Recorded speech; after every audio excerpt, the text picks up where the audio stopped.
চাঁদাবাজি দখলবাজি থাক, ঠিক কিনা বলেন? এদেশে কোনো দুর্নীতি থাক, টেন্ডারবাজি থাক, এগুলো আমরা চাই। আই হেট পলিটিক্স একটা জেনারেশন আছে, এই বেশিরভাগ জেনজি অফ সিলেট এরা আই হেট পলিটিক্স জেনারেশন। এরা পলিটিক্সকে পছন্দ করে না। তো কেন করে না, এর দায়ভার আমাদের আছে না নাই? আছে। এবং আমরা দেখেছি ক্ষমতার পালাবদল যখন হয়, এক সরকার যায় আরেক সরকার আসে, তখন দুর্নীতির ফিরিস্তি আমরা জানতে পারি, এর আগে জানতে পারি না। প্রতিটা দলের ভেতরেই আমরা এই বাজে চর্চাটা দেখেছি। সো এখন আমাদেরকে শুধরে নেওয়ার সময় এসেছে। এটা এই সুন্দর সময়, নতুন প্রভাতের বাংলাদেশ, নতুন ভোরের বাংলাদেশ। এই সময় আমরা কাদা ছোড়াছুরি যেন না করি। আমাদের শপথ নেওয়ার সময় এসেছে। প্রতিটি দল, নিবন্ধিত 48টি, সবগুলো দলের এখন শপথ নেওয়া উচিত যে আমরা কোনোদিন আর চাঁদাবাজি করব না, টেন্ডারবাজি করব না, দখলবাজি করব না। আমরা সবসময় দেশের পক্ষে থাকবো, সবসময় দেশের পক্ষে থাকবো। সেই কথাগুলো ছিল ভেরি জেনারেল। যে কথাগুলো আমরা জেনারেলি বলি, এগুলো জেনারেলি আপনারা নিবেন। আমার রাজনীতিবিদ বন্ধুদের কাছে এটাই আমার কামনা।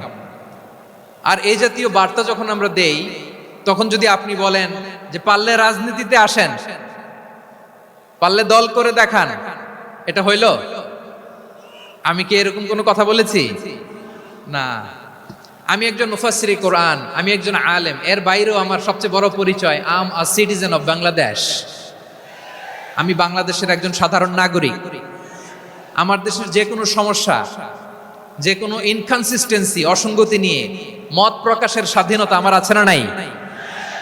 আপনারাই তো বাক স্বাধীনতার কথা বলেন, ফ্রিডম অফ স্পিচের কথা বলেন, বাক স্বাধীনতার কথা বলেন।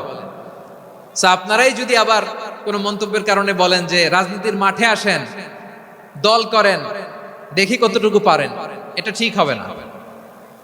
তাই প্রিয় ভাইয়ের, আসুন আমরা দল মত নির্বিশেষে কাঁধে কাঁধ মিলিয়ে সোনার বাংলাদেশ গড়ি, দুর্নীতি মুক্ত বাংলাদেশ গড়ি। যে বাংলাদেশের জন্য রক্ত দিয়েছে আবু সাঈদ,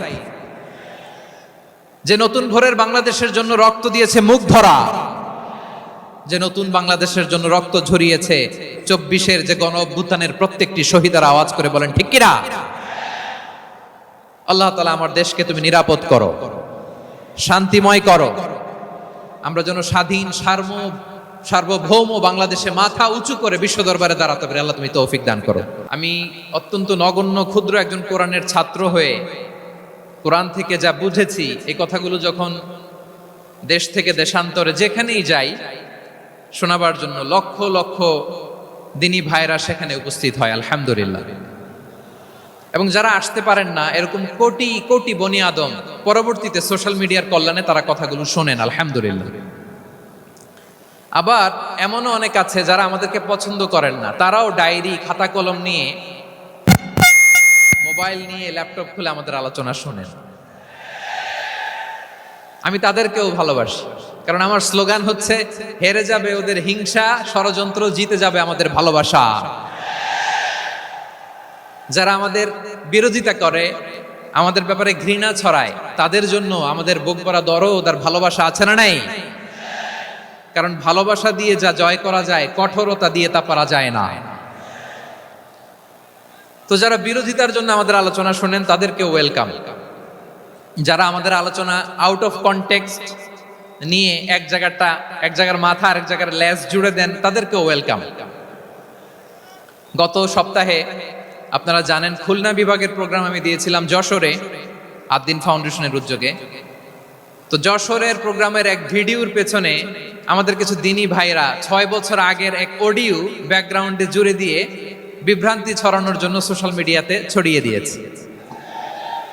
তো তাদের প্রতিও আমাদের কোনো রাগ নাই, ক্ষোভ নাই। তারা হয়তো দিনই তাকাদা থেকেই করেছে, কিন্তু তারা হয়তো বুঝতে পারে নাই এই যে রিসেন্ট আলোচনার ভিডিওর পেছনে 6 বছর আগের অডিও জুড়ে দেওয়া, এটাকে বাংলায় বলে প্রতারণা।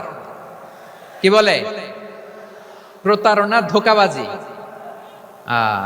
এখনকার আলোচনার ভিডিও আর ব্যাকগ্রাউন্ডে এডিট করে লাগিয়েছে 6 বছর আগের অডিও। এটারে প্রতারণা বলে, ধোঁকাবাজি বলে। আর বিশ্বনবী বলেন মান গাশশানা ফালাইসা মিন্না, the person who deceives us he is not among us. যে আমাদেরকে ধোঁকা দেয় সে আমাদের অন্তর্ভুক্ত নয়। তো বিশ্বনবীর এই হাদিস তারা মনে রাখে না। তো এই জন্য শুধু বিশ্বনবীর প্রতি সাল্লাল্লাহু আলাইহি ওয়াসাল্লামের প্রতি সেরেফ ভালোবাসা আপনাকে বাঁচাতে পারবে না যদি বিশ্বনবীর আদর্শ আপনি গ্রহণ না করেন। তার জলজান্ত প্রমাণ আবু তালেব বিশ্বনবীকে অনেক ভালোবেসেছেন আলাইহিস সালাতু ওয়াসসালাম। পলিটিক্যাল শেল্টার, ফিনান্সিয়াল শেল্টার, সব ধরনের শেল্টার তিনি দিয়েছেন, কিন্তু বিশ্বনবীর আদর্শ মানেন নাই। মুক্তি মিলবে? হ্যাঁ, আওয়াজ করে বলেন, আবু তালেবের কি মুক্তি মিলবে? তাহলে সেরেফ ভালোবাসা আপনাকে বাঁচাতে পারবে। ভালোবাসার পাশাপাশি বিশ্বনবীর আদর্শকে মেনে নেওয়ার দরকার আছে না নাই? তো যারা এই সমস্ত কাজ করেন আমাদের ভাইয়েরা, তাদের জন্য আল্লাহ তাআলার কাছে আমরা হেদায়েতের দোয়া করি।